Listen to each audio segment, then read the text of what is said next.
Salut tout le monde, bienvenue sur ma nouvelle chaîne ici. Cette fois-ci, c'est Constant officiel D+. Ça se termine toujours pas. Tous les résumés, tous les directs, tous les débriefs, tous les analyses, ça se passe ici. Alors cette fois-ci, ce n'est pas la Ligue des Champions. Bon, ce n'est pas encore terminé.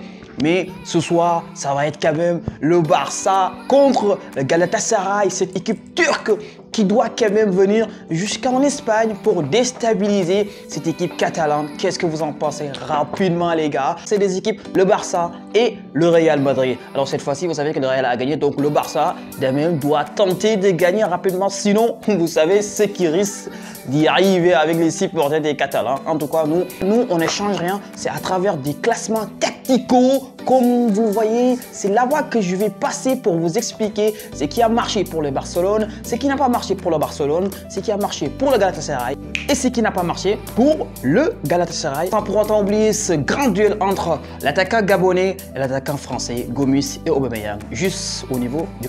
Bon, vous avez vu ce schéma, vous savez que bon, les Turcs, ils savent très bien que Barça n'est pas au top, même s'ils arrivent à gagner, mais ils ont posé ce 4-2-3-11, c'est-à-dire ceci va leur permettre de vouloir quand même sortir. Ils auront peut-être une opportunité, et ils l'ont fait pour la première période, c'est-à-dire ils ont été sur la garde pour faire des contre-attaques, et ça a marché quand même par ce numéro 7, vous le voyez, Aktürkoğlu, bah, il a quand même posé un petit problème à Dest.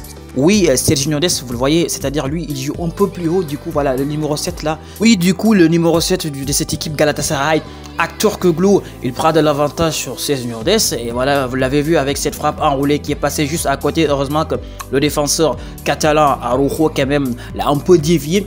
Et Feghouli, c'est-à-dire lui, il alimente, mais pas assez trop parce que Antalyalı et Kutlu qui fait trop de fautes, du coup bah, le milieu est un peu trop bas, mais on les comprend parce que quand vous jouez avec Barça, oui, quand vous jouez avec Barça, vous courez toujours derrière le ballon, derrière eux, on les connaît avec leur style de jeu, mais au final peut-être les Turcs ont proposé du bon jeu, mais voilà, quand vous jouez avec Barça, reconstruire son effectif. Mais bon, vous savez que le Barça, quand même, aujourd'hui, vous le savez, il faut être quand même un peu malin pour le battre à domicile ou même peut-être à l'extérieur.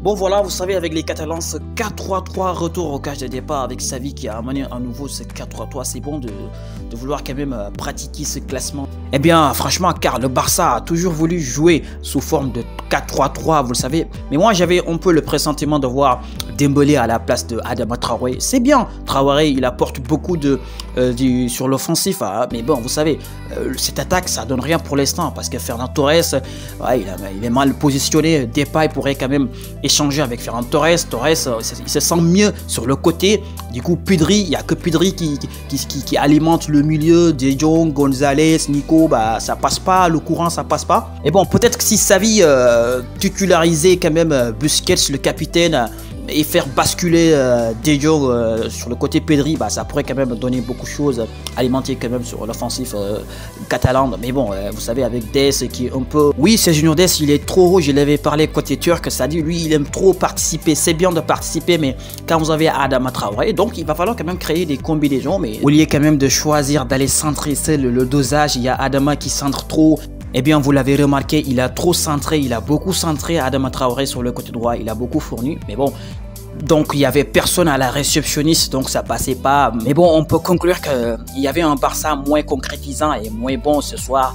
Ils n'ont pas été quand même assez fabuleux pour ce Barcelone. Bon aussi, les entrées en jeu, ils n'ont pas apporté beaucoup de choses, même s'il y avait Dembélé qui proposait. Donc aussi, on peut dire que le Barça n'a pas assuré, même Aubameyang aussi n'a pas été au top.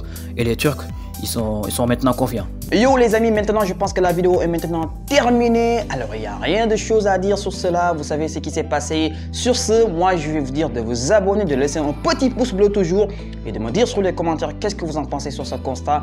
Sur ce, moi je vais vous dire à la prochaine car toujours il y aura des nouvelles vidéos sur Constat officiel D+.